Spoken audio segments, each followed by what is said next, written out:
And the rightful thing to do, of course, is to refund them the entire cost, almost 100K, single event. So we had zero profit. Oh my So we God. spent weeks and months of preparation working on it, but that doesn't matter, right? Because at the end of the day, we bit the bullet and then we basically refunded them and not take any profit.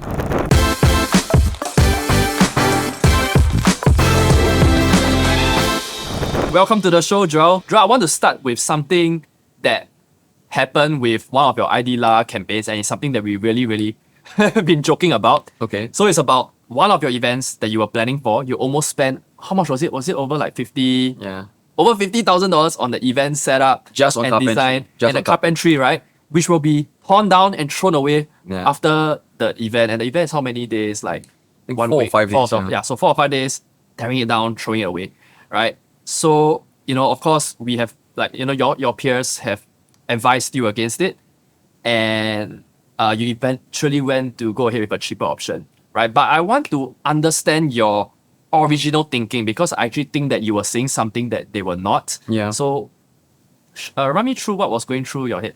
So I'll give you a bit of context, right? So we usually run homeowner events. We have about 400 to 500 homeowners every weekend for our events. And when this idea of having a event in a CapitaLand Mall, Plaza Singapura, Orchard Road came to me, I was like super excited. My team was super excited. Yeah. We wanted to make it like the best event ever, right? So this was going to be a much larger scale event.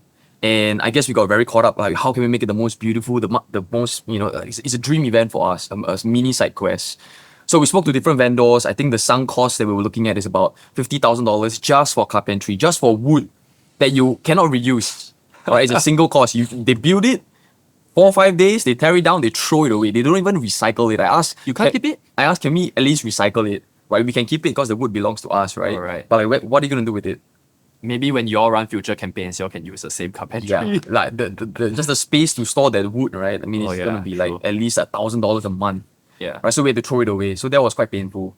But the initial cost that we're looking at was $50,000, which I basically more or less committed to until, of course, Caleb, Charlie, I mean even you, right? They were talking about, why we want to spend $50,000 on a one-time cost that really doesn't bring a lot of ROI, right? So yeah. So I think the main idea that you had was just more about investing in experiences and making sure like your clients, the customers all have a good time.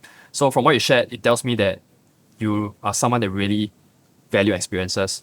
So what do you think most business people get wrong about that? Because I don't think many business people would see things the way you do. Like they won't think about investing in experiences for their customers or clients or even their team. Yeah, the intangibles is what I guess catches us, right? I mean, it affects our P&L at the end of the day. I just met Kent just now. He just finished his Art Box event, which saw tens of thousands of people at Singapore Expo. Oh, wow. Right, so we were talking about this entire thing of how can we make the event experience great, make everybody happy, at the same time don't affect our entire P&L. Because end of the day, we love what we do, but the P&L, if it doesn't make sense, the business can never run, can never sustain. Right? So I think for us, for me, right, investing in experience is important. But I think what I learned from this simple experience, having the event run at Plaza Singapura, we were very profitable for the event, by the way, right? But if we were to go ahead and spend $50,000 on carpentry on wood, that we would have never cleaned back and only invest in the intangible, I don't think that would be a smart business decision. That would definitely hit our P&L and we would see it through for sure. Yeah. Right. So when you plan an event for clients, I want to talk more about the experience part. So of course, we know that the carpentry thing, you can save a lot of money and still deliver that same level of experience that you want to give to your customers, right? But I'm just curious, like what is the specific feeling you're trying to create for your clients? Like what does the best, you were saying, like giving them the best time, what does the best time actually mean to you? Honestly, it's a selfish agenda, right? I mean, of course, homeowners or even our attendees, we want to give them the best experience, but on our end, it's optics, right? People are looking at us. We don't want to deliver a shitty event, right? It has to look good, right? It's just that Instagram-worthy content, right? Like people are looking at us, competitors, brands, possible clients. So the visuals matter, if you ask me. I know some people, they don't care about it. They just want something very practical. But I think I'm trying to balance, practical, but also beautiful. And obviously trying to balance, of course, making the P&L also look sexy. So having all that balance out is a bit, not the best way to do it. But I think when you hit the right scope, it's actually possible. Right. Has that belief ever backfired on you? I mean, in some ways, definitely. I mean, we have a lot of very good vendors, partners that we collaborate with. We even barter trade. For example, for our spaces that we have our events at, we typically don't pay anything. Right? I'm not saying we're selfish on that, but we bring value of the homeowners. For example, furniture showrooms, they value 400 to 500 homeowners on a weekend. If not, their showroom is pretty much quite empty, right? In industrial west side of Singapore, for example. Yeah. So over one simple event, we bring in 500 homeowners through the door guaranteed. So that is their sales, that's their prospects. So that's why they'll rent us their whole event space for 2 days. Whereas if we go to a private vendor, we pay for rental space probably about $15,000. So it's that barter trade that really makes it work, the collaboration and partnership. So because we have very good partners and vendors that are happy working with us, I think this model works out. Yeah. How do one find, I mean, you shared, based on your answer just now, you shared that you have these multiple partners that you can collaborate with. How, like, can you run me through your thoughts about partnerships? Like, why do you think partnerships is important?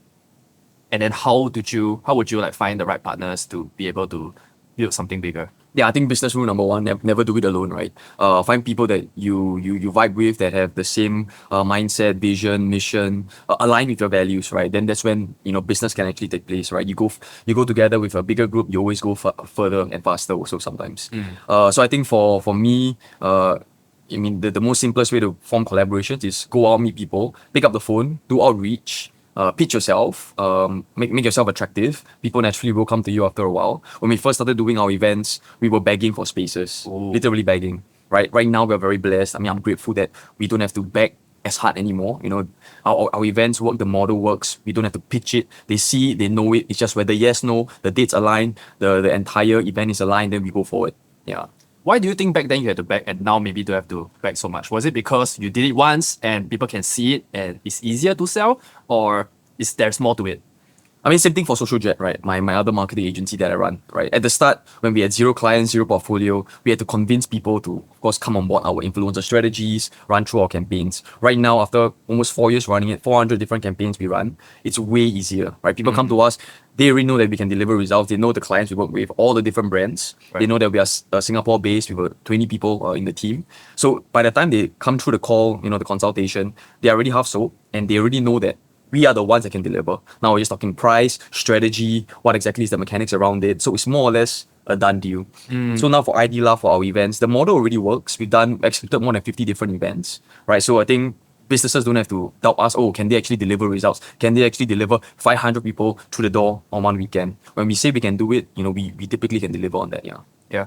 You actually run some of the biggest events in Singapore, right? And maybe okay, we're not there yet. Okay, but can you share me currently what is the biggest event that you are involved in so far, and what is like the behind the scenes like? Sure. All this? Yeah, we just finished just over the weekend actually. Yeah. It's at Sumbi Huat, right? So this is like a tile showroom where homeowners typically can go and pick their tiles. It's all the way in the industrial west side of Singapore. Damn. So very very ulu, right? You can say, right? So we delivered 2,000 homeowners 2,000 in 3 days, Friday, Saturday, Sunday, 2,000. And these homeowners are qualified. They're looking to basically sign with different interior designers, with different home brands, trying to purchase home appliances as well.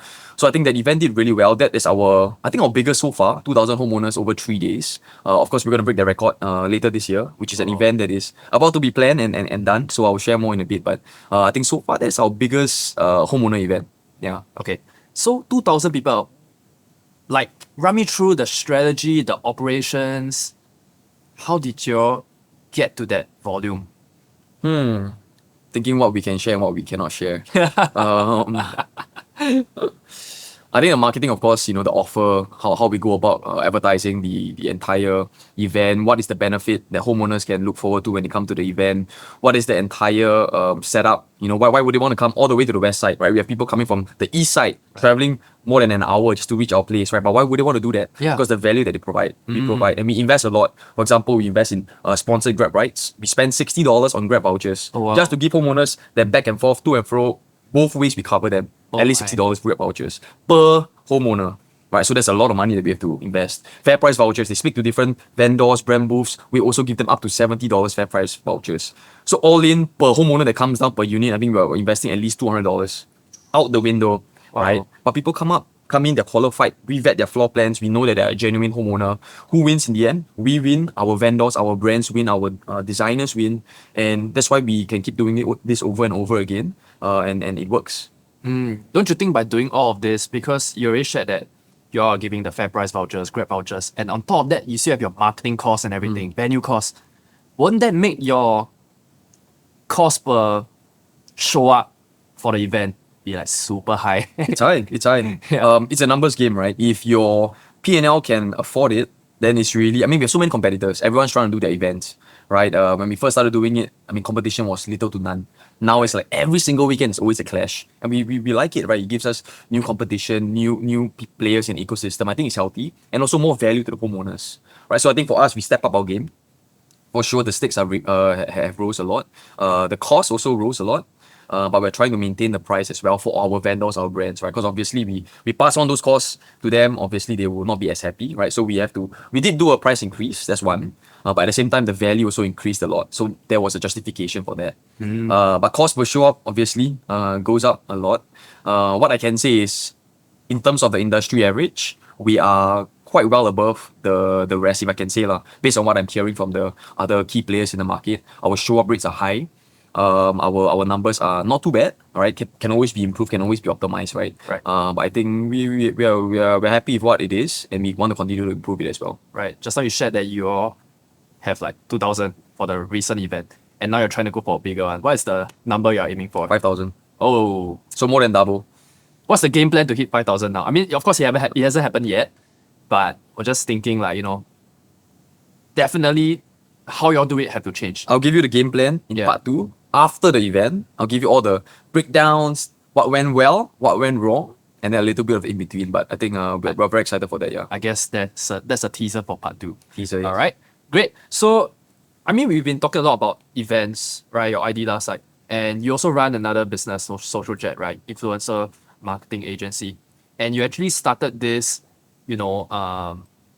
Okay, so I mean, just to give the audience some context, also that you previously before COVID, you were running an e-commerce business for several years. Maybe can you share me more about that transition? What made you want to stop doing e-commerce and go into an industry, marketing, and also so specific to influencer marketing? Like what was running through? Yeah, your so my mindset? background, of course, came from the e-commerce side, right? Where I created my first website, it's a community forum that I ran for about 2 years before I sold it off. I was still in primary school around this age, right? So the website was just a very ugly looking website, but it worked, right? We brought website owners from all over the world, US mainly, right? That came onto our forum, like much like a Reddit, and people were just chatting about how to run a website meaningfully as a webmaster, right? This was Web 2 days, right? Did that well. Then I realized, the internet is actually a magical place, right? So from there, what I did was products. So I basically sourced products from China and then sold it in Singapore. So fast forward, that's when I started drop shipping. So this was around 2016. So drop shipping, basically streetwear at the start, right? So clothing for men, so holes in the clothing kind of stuff. It did well for I think the first 2 years, and that's when I stopped the drop shipping model. Which, if you guys are familiar with the dropship model, is you don't own the products, you don't own the warehouse, you don't own anything. You're just basically the middleman in the whole marketing line, right? So when that worked out for us, then we had actual warehouses. Wow. So eventually we had 2 warehouses, a team in China, picking and packing all our orders. And then that's when we transitioned out of the dropship model, and then we started owning the inventory, started owning the warehouse, started owning the pick and pack line. So eventually the clothing line of mine ran for about 6-7 years. Oh, wow. And then then pivoted, started the marketing agency. So the same strategy that I did to run the clothing line successfully for about 7 years, I used that to help other brand owners run their marketing online, but with the use of influencers. So this was around 2022, right? Not too late to the influencer game yet, quite early. I think that resonated with a lot of business owners, even right now in 2026. Of course, now the game has changed a lot with AI and all the possibilities there, but I think still a lot of business owners see value in that. I'm curious to find out about how you have built your first business, the e-commerce business, to like for 7 years, and then you have to like kind of shut it down, right? You shut it down, and then you pivoted to influencer marketing, which we'll be talking about in a bit. But I'm just curious to find out like what was that period actually like for you? Like what's going on, maybe more of like emotionally rather than the business lessons. Yeah, there was probably a lot of emotional damage. Oh, right? alright. Because at the age I was still, I was not a man yet. I was still maturing. quite foolish with money, quite foolish with how I chose to spend my time as well. And the clothing business gave me a lot of, good cash flow, right? But you can imagine for me, on the emotional side of things, I am barely doing much work in the later years, right, of running the clothing line. I had a guy from Bangladesh replying to customer support tickets on Zendesk, which is it's a ticketing platform, right? So it was just talking to people that I had no face to, right? No personal relationship. They're just buying our clothing. We're just packing it from China. I'm not even the one packing the clothing in China. I'm not even in China. So the business ran on its own, which was, I guess, a good thing. But after running for a while, you lose value. Like there's not much growth you can get as a founder, right? It was very mundane. Even when we introduce new clothing pieces, it's just picking stuff from the catalog and then just selling on our website, taking the photo shoot and whatnot. It's not rocket science. Anybody can do that. So after a while, you don't really learn much, right? The value, it becomes a very diminishing factor. So it got really boring, right? And that's when I guess I knew it was slowly time to get out of there. But the money was good enough to support me, right? The cash flow. So I got a bit complacent. And then COVID was like the ultimatum for us, for me, because by then, shipping lines were super expensive. Our margins were dropping quite a bit. So I was like, okay, it's time to pack up and just leave this behind. How long have you been thinking about like packing it up? 2 years, I think, for 2.5 So years. for 2 years, you've Two been and a thinking half years. about it before you actually make that decision. Yeah, but during those 2 years when I was thinking about it, you can guess, right? The business wasn't growing because I was barely even driving the business, barely even in the car driving the business, right? Because my mind was just somewhere else. Money was coming in. I was traveling a lot. I was still trying to learn to be a man, I guess. Yeah. Yeah, I wanted to ask you like what were you doing back then when like the money was coming in, you were not like innovating in the business and you were just like traveling around and First stage, right? When you receive, decent amount of money at a young age with zero sort of costs. I was staying with my parents back then. I didn't really have any outflows, right? Expenses in that sense. So I guess, what typical, guys would do is just spend a lot of money, go to clubs, your typical stuff, right? I'm not proud to do all that right now. But yeah, foolish spending. And then I'm glad I matured from it, from how I see it today. But yeah, I guess spending money foolishly. right. So at a point when you decide like screw it, I'm gonna pivot, right? Shut down the e-commerce business and then start an influencer marketing agency. How was it like at the start when you first kind of like think of it as like the first day of opening your new business? How did you feel back then? You can imagine going from, what was it? I think on some months we were doing 6 figures in revenue and at least high fives in profit margins, right? In That's clothing for line. e-commerce, okay. My clothing line, right? And then now starting a new startup, right? A marketing agency, Yeah. right? I was doing I think on our first 3 to 4 months we were doing maybe 10K a month.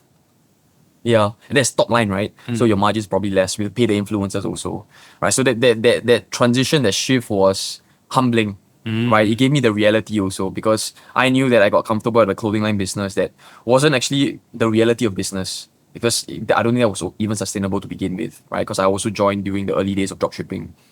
When I first ran SocialJet, the first couple of months were tough, right? As you can imagine, no portfolio, right? In the influencer marketing space, portfolio in building my one brand, right? But that one streetwear clothing line, right? But other than that, nothing else to prove except convincing business owners on a call, even meeting them up. Then eventually, brands that believed in me took me in, right? And of course, I served them as my first couple of clients. Then I think that one pivotal moment was working with a bank in Singapore. Oh, okay. I won't name drop the bank, but it's a bank that I would say at least 30% of Singaporeans use, right? So not DBS, right? A lot of Singaporeans use DBS, right? But when the bank took us in, we ran their first influencer campaign, high five figures margins, or rather a budget for the entire campaign. That set me up on a very new track because the minute you bring that big brand in, that big logo in, right? I think that was much easier. And then it gave us a lot more confidence in running for other brands as well. I think we had good traction after the first six months. Then eventually meeting Caleb, Charlie, in the first, not even the first year, within the first year of running SocialJet, right? I think that changed the direction for us a lot. Then now where we are today, almost 4 years, 20 team members. I am not as involved in the business anymore, but I'm going to get a bit more involved right now. But yeah, I think business is doing well. A lot of things that we can optimize and improve, of course. But yeah. That's great. I think there's 2 parts to it. Like based on answer, that's what I want to ask. So I think the first thing is that the bank deal is like a breakthrough for your new influencer marketing business back then, right? and you were sharing with us like how you had to bag and everything. But how did you actually land this big deal when you had no portfolio? I would say, is it luck or like how? I have a very specific answer to that because I know how exactly that was done, right? Even I was surprised. It was via LinkedIn. I basically messaged I'm not sure it was a CMO, but basically a high level person within the bank, right, who runs the marketing. And I say, hey, look, we can run your influencer content. I think it's worth a shot if you guys are looking to work with influencers for your different card product whatsoever. So she said, yes, let's jump on a call. So after the call happened, I think it was really half sold, lah, right? And then of course we went through a lot of DD due diligence, especially from a bank, many rounds of due diligence. So I was like, okay, if the amount of time I spent on just the due diligence calls and back and forth is already like, I don't know, six to 8 hours, maybe even 9 hours of work, right? And all the back and forth calls, right? I was like, we need to get this deal in. Eventually the deal came through, and then we were off to the races. We brought in big KOLs, and after that campaign, we signed I think another 2 more campaigns with them, bigger scale ones, and that really put us on a much better space. Yeah. Did you have the confidence to, because probably it's your first time landing a big client and a big deal, so do you have like the confidence that y'all will deliver, like, you know, like the standards that they're looking for? Confident enough.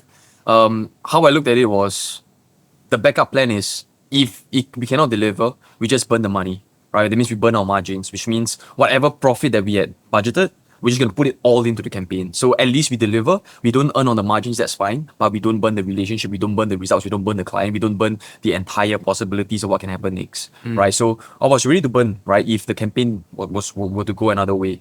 But thankfully it did not happen, and we deliver good results, yeah. That's great. That's great. So I think the second part of the question that I want to ask is, you have met your other business partners, right? Caleb and Charlie. Okay. So just curious, like, at that point of time, what made you want to start looking for business partners? Okay, let's just start with that question. Charlie, how did we get connected last time? I think when people meet and there's connection, there's click. When we click, right, a lot of things can happen, right? Not just in business, even in real world, right? If you meet a girl or guy, you click. I mean, a lot of things can happen. I think for Caleb and Charlie, they saw possibilities at the very early start, right? I think they saw that influencers were a very good way into different brands, small micro brands, right, and medium brands as well.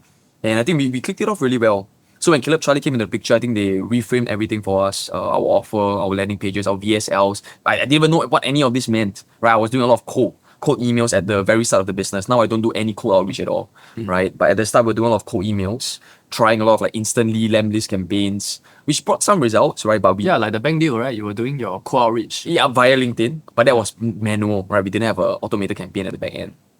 Then when Caleb Charlie came in, they taught us, of course, the power of running proper ads, fix our entire landing page, the offers. I mean, the team came in to help us do a lot of this, right? Done for you, right? So I think that helped us a lot, right? And then also the mindset of how to close, right? That one call close framework, which is still models today. Of course, back then it wasn't called one call close, but the same frameworks that we used, back in 2022, 2023 is the same thing that 1CC is today, right? But of course, refine and improve over time. Right. So I think that allowed me to, of course, raise my prices, close at a higher percentage, improve our offer, give us a category king kind of positioning as well. That put us against the rest of the other influencer marketing agencies, which in Singapore there is a lot, right? But I think a lot of smaller ones as well that come into the space. How did that transform your business in terms of like maybe numbers wise after making that shift of what they have introduced to you? I mean, I think the important metric for us is the cost per book call, right? Or your cost per acquisition in that case, or cost per show up, for example. I think as long as the numbers make sense, you can scale quite in depth, quite incrementally, right? As long as you're not losing money, as long as you're making money per call. I mean, we charge our services at a minimum 10K, right, per campaign, right? So our margins are quite healthy on that, right? So we know like how much we're willing to pay for one qualified call, and the minute we know that number, we know how much we're willing to burn until we get there. And then if our closing process is good, our closing rate is decent, right? You can't actually lose money, right? If it's calculated well, right? And of course, your offer must be strong. How you pitch must be good. I mean, all these other nitty gritty details that makes everything perfect. Right. Now with the age of AI, many people might think that, oh, I can just create, like, I don't even need real influencers anymore. Like, do you think like with the rise of AI is kind of like affecting what you do in SocialJet? It gives us a much more fun ground to work with, right? Think about it this way. AI content will never ever solve one thing, right? Which is distribution. So even if you have 1,000 AI content pieces, right? They look good. Let's say they look extremely good. They look super real, right? Good for you, right? But who's going to distribute the content? Right? You still have to pay for ads to get it distributed. You need eyeballs, right? So influencers at the bottom line, they have their followers, they have their trusted audiences. So I still think that's very important, right? Of course, even with our influencer content, we run paid ads with that, the reach goes up even more, right? So I think with AI content, it gives us an additional way to, of course, leverage content online, but it doesn't replace influencers, at least not yet at this stage, right? I think it doesn't solve the distribution channel yet. And I think a lot of brands that we work with, they still don't want to, they are still not evolving into the AI space. Right? We talk about AI, being so advanced today, but I always tell people that there's a huge line at the back, right, where business owners need to catch up. And we think that we are here at the front, but the behind, I think business owners, they only know how to use ChatGPT or maybe even Claude these days. But what other use case do you have? Right, creating cool AI content, right? So the models that you use is by text and by videos and images. That's it, right? Well, what else are you using AI for right now? Right, so I think the use case for a lot of business owners are still very basic. So I don't think they will completely replace influencers unless they are super savvy and know how to also solve the distribution problem. Right. So now that you have two businesses, right? Influencer marketing, SocialJet, and then of course, Homeowner events, IDLah. Okay. Both are quite, I mean, they seem like very different businesses on the surface. Okay, but I feel like there's actually one thing that is the same in both. Something that people is really like buying from you. What do you think that is? I don't know if I can humbly say, I think we're just, in this space that we operate in, I think we're good at what we're doing, right? Within our circle of competence. There are things that we have tried in the past that did not work well, it failed, right? But the things that we succeed in, of course, we go harder, we hit it harder, and we scale it. So I think in that sense, we are confident in what we can do, and more importantly, the results they get delivered. So it gives us even more confidence to run even bigger things and scale it up. Yeah. Right. Just curious, is there like a third business forming your head already, or you're just focusing on Always shiny object syndrome. I always want to do different things, but I think for entrepreneurs like us, we have to pick and decide which one has the highest leverage, maybe even the lowest hanging fruit, right? The least amount of friction to get done. But always a lot of different ideas. But yeah, I mean, right now already very busy with these two current agencies. But yeah, we'll see what are the different possibilities coming up. Yeah, so when you were running SocialJet and somehow IDLah just came into the picture, like, and it's like very different from what you were doing, like influencer marketing, right? So just curious, like, what's the backstory behind, building up IDLah, and then now you're running like very big homeowner events in Singapore? There's riches in the niches, right? So what I mean by that is at SocialJet, we were serving every single brand, every single industry, right? E-commerce, beauty, fashion, wellness, health, supplement, every single industry, even finance, right? And then when several interior designers came to us at SocialJet and we delivered very high results, we realized, oh my gosh, they pay us well. We deliver extremely good results. We work very well. A lot of them, their marketing is actually quite traditional, right? The old way, which doesn't work anymore, right? Then I realized, oh my gosh, then why don't we just focus on serving home and living, right? Whether it's home brands, interior designers, contractors, home appliances, anything in the home space, right? So that's how IDLah came about, right? It's called Interior Design La, right? So that's what it means. It means, right? And then that worked out well because this niche that we serve, number one, we deliver very high ROI. Usually very high ticket, right? The products or the services. Number two, right, we are confident in the results. Number three, the results that we deliver matches what we say, right? So that means we can deliver and also the quality is there, it's qualified. So brands can keep coming to us. So they have the budget, they have the money, and we can deliver the results. So that whole equilibrium, that balance works out very nicely. And that's why I think IDLah takes off well. Yeah. Then now, of course, how long have you been running IDLah? 2 years now. 2 years? Yeah. Can you show me what's the biggest challenge you have faced in, running your campaigns in IDLah? Because I feel that to run such a big campaign, there's a lot of responsibilities. There's a lot of things to manage. The budget is so high. And I believe there's a lot of expectations placed on you as well. How do you what were some of the challenges you faced? How do you deal with that? Our first couple of events, we failed quite bad. Right, we took good money from the vendors, and then what we said that will get delivered, the homeowners, the people coming through the door, was I think less than half. This was the very first few events, right? So that was terrible because it was awkward, right? It was a very bad conversation to have. They were pissed, rightfully so. So in the end, obviously the smartest thing to do and the rightful thing to do, of course, is to refund them the entire cost. Or you actually refunded We actually them? refunded them. So we had zero profit. Oh my right? So we God. spent weeks and months of preparation working on it. Our team did, myself, I did, but that doesn't matter, right? Because at the end of the day, results were not delivered. What we promised was not delivered. So we bit the bullet and then we basically refunded them and not basically to take any profit.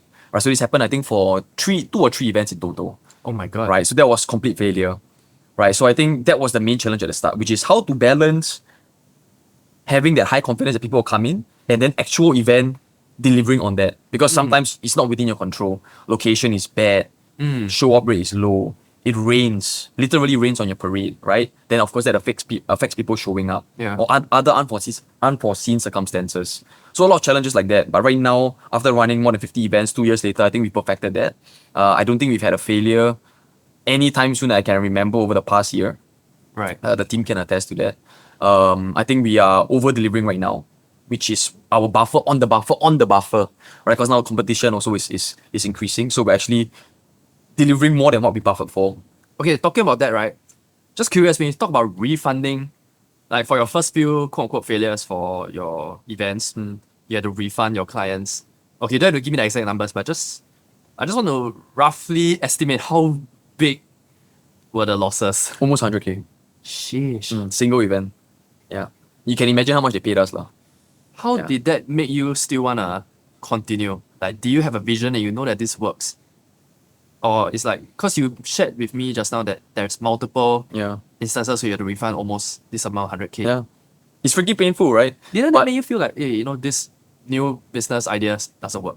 Or what Yeah, let's of focus on? course we had the Yeah. doubts, right? But when you do your AAR, you see what were the challenges, you see what are the failures of the campaign, of the event, and you know what can be improved, what was in our control and what wasn't in our control.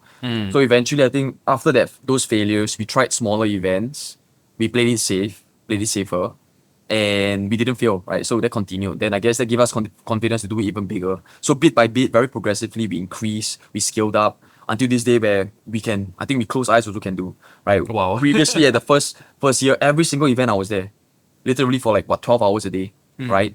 Then now I'm barely at the event, right? If I go there, I'm just taking videos, I'm just smiling. You're just taking taking some- content for yourself. yeah, a bit funny, lah, right? Or I'm traveling, I'm not even there, right? But great. my team is more than enough qualified, right? My whole team is there, and it runs very smoothly without me, right? Which I think that was what I set it up to be. Now I'm telling my team leaders it should run perfectly without you there as well, right? So I think that's the next step I want to take it to, right? With not me there, not my team leaders don't have to be there, but it still runs. SOP still works.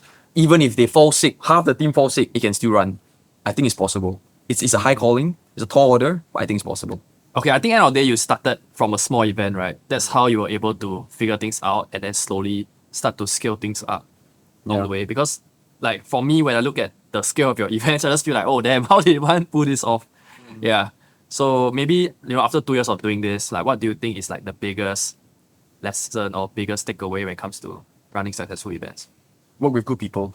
Yeah, I wouldn't dare say that these events are all done by me, right? We have a solid team that is behind us, right? Good partners, good vendors, a solid, team that we work with that makes it all possible, right? I alone, right, can never do this just on its own, right? So I think everything comes together very well. So I think bottom line advice for business owners or even non-business owners, right? Work with the right people, surround yourself with good people, align with them, right? I think naturally if there are conflicts, of course, try to resolve, right? When you work together so close, definitely there'll be conflicts, right? And if things go bad, that doesn't mean that you shouldn't work with people anymore, right? Just vet them a bit more closely. And I think it's natural if sometimes things go bad, right? Like it has for us as well. So I think bottom line, just work with good people and don't be afraid to network. Go out there, and find your tribe. very, very insightful, very, very profound, like things that you shared. We can definitely do a part two to really dive deeper more into like, several other businesses that you're doing.